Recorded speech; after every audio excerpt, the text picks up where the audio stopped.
everybody. This is Harry Good of Hungry Billy. And Harry, please tell us in your own words, what do you do? And how long have you been doing this for?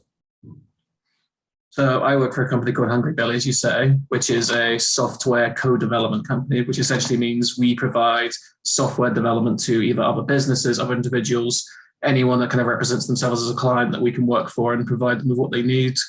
And within the company, I'm one of the co-directors. So my main roles within that tend to be at the minute, like helping out a lot with the kind of management of in between projects and sometimes even directly working on projects themselves. As my background in game development basically helps me actually kind of work directly on a lot of this stuff. Really? And how long have you been doing it for, Aaron? The company or in game development, which do you mean? Both. Fair enough. So I've been freelance since I graduated university in 2018, and I've kind of worked independently either on my own projects or I've worked for people in like a contracting kind of way, similar to what the company does. Okay. And then the company itself, we founded in August of 2021. So we're still quite relatively new. Okay. Great. And I was going to say, what made you get into the game development industry? Games have always just been a passion for me. I grew up with them and I've always just been intrigued by the ability to start building creative things. I initially dipped into the industry under the kind of guise of wanting to be a designer, which is essentially someone that wants to flesh out the ideas, come up with the ideas and kind of focus on that. But what became very apparent as I was going through the education on that side of things is that it's not enough to be coming up with the ideas. You also have to have the ability to actually produce them as well. Otherwise, you're kind of falling into a very filled market, I guess you say. So what ended up happening is my ability to kind of produce art in mostly 3D as opposed to 2D and ability to do programming either in the kind of two main engines of Unity or Unreal were kind of buffed up through the university process and my own self-learning. And that kind of just basically helped me in a position to be able to advance into kind of multiple roles, which helped with the contracting side. And then obviously with the company, gave me a lot stronger position to be able to put ourselves out there for work with my abilities in that. Yeah, I see. And have you always been interested in, I guess, in the game development industry? Have you always been interested in that? I would say so. I've been, my mum always tells me I've always been very self-directed in what I've wanted. And it seems like at a very young age, I wanted to kind of get into the industry. And from that point, I was just very laser focused on where I need to go to kind of move towards the industry in that way. Yes, great. So that's great. And interesting, you said that you started in 2021, which is really interesting time for the gaming industry as well, because with COVID and the lockdown and people being locked in as well. So, and everything has been put on pause as well. So how did COVID in itself impact you as in your business, and what actions that you had taken from that? So to explain that a bit, I have to give a little bit of backstory about how the company formed, I'd say. So myself and my co-director, Ben, came out of the program locally here in Cornwall called Launchpad at Falmouth University, which is a master's program in entrepreneurship.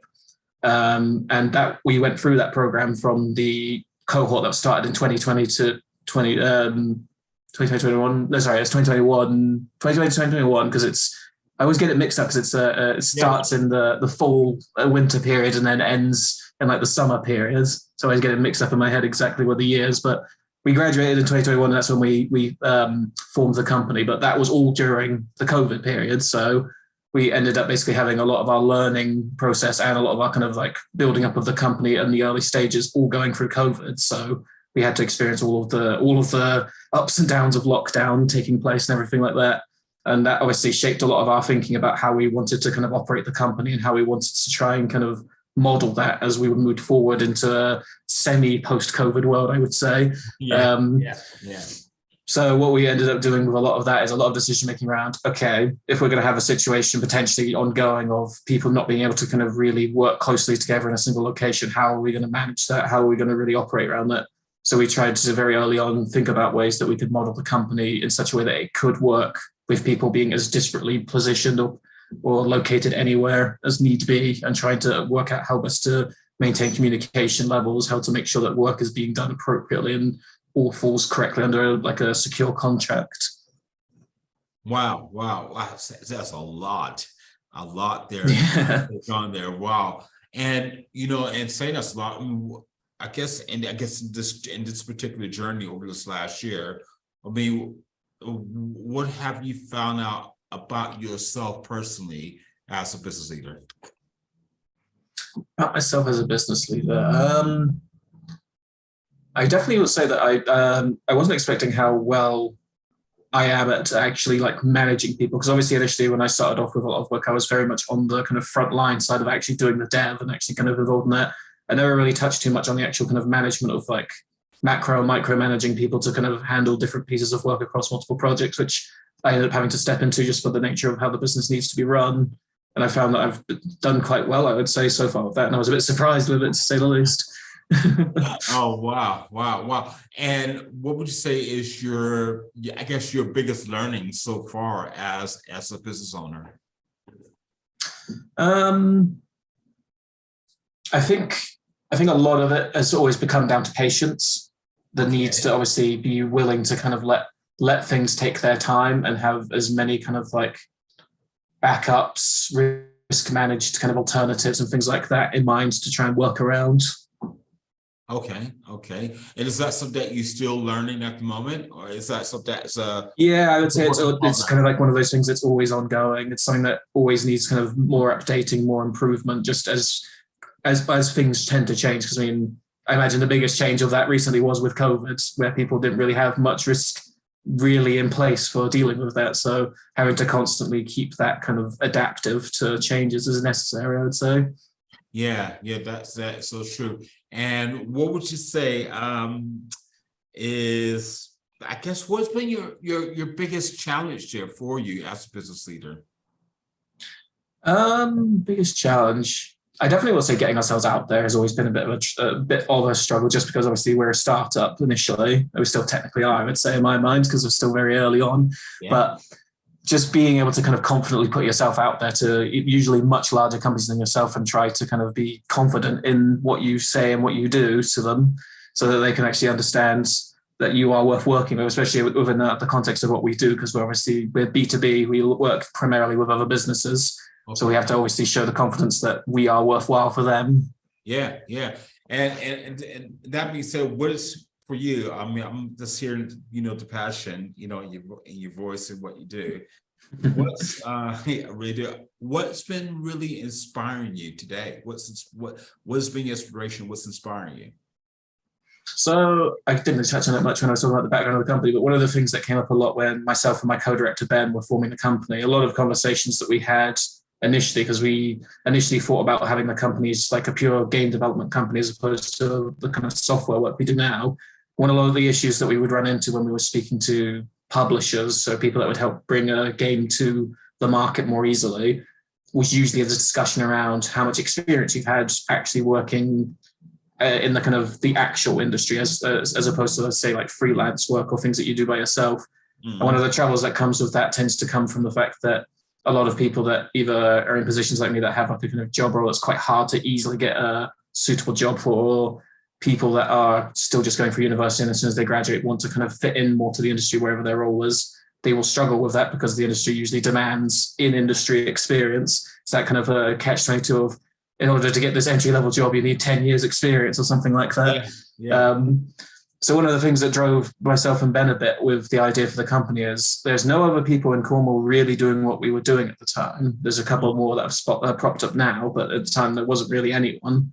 And there's not really any opportunities for any of the students locally here to actually get any industry experience while working within Cornwall, which is a bit crap, to say the least. Yeah. So we tried to kind of think around the idea of, if we can help find talented students locally to the university and be able to provide them with the experience to actually work in industry and actually build that portfolio, they'll be in a much stronger position. There's a lot of I'm forgetting the word now, inspiration in the ability to be able to provide these students with that industry experience that they sorely need to be able to kind of either continue on in a more kind of senior level with us or continue on elsewhere into better jobs than they would otherwise get. Yeah. And, you're speaking about students that leads on to this question really is, if an 18-year-old, right, was to start their own business, okay, mm-hmm.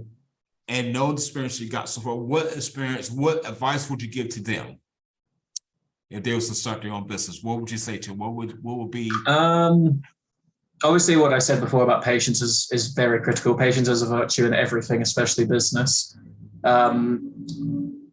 Be prepared for a lot of stress is what I would always say with any kind of work or business. And I think being able to deal with stress is a very important part of working business, because I think it's just something that can't really be avoided when you're dealing, especially if you're solo dealing with a company. Yes. It's very difficult to avoid that. And if you can't handle stress or a lot of kind of like potentially risk intense moments, it can be quite difficult to kind of then maintain yourself properly. So you need you need to make sure you have a good life balance in that mix to try and help with that, I would say. But yeah, there's a lot of that.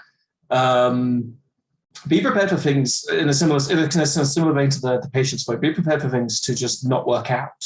Be prepared for things to just not work and have to adapt to something else and try and keep yourself moving. If you are truly passionate about whatever it is you're doing, sometimes things don't work. You just have to move on and try and do something else instead.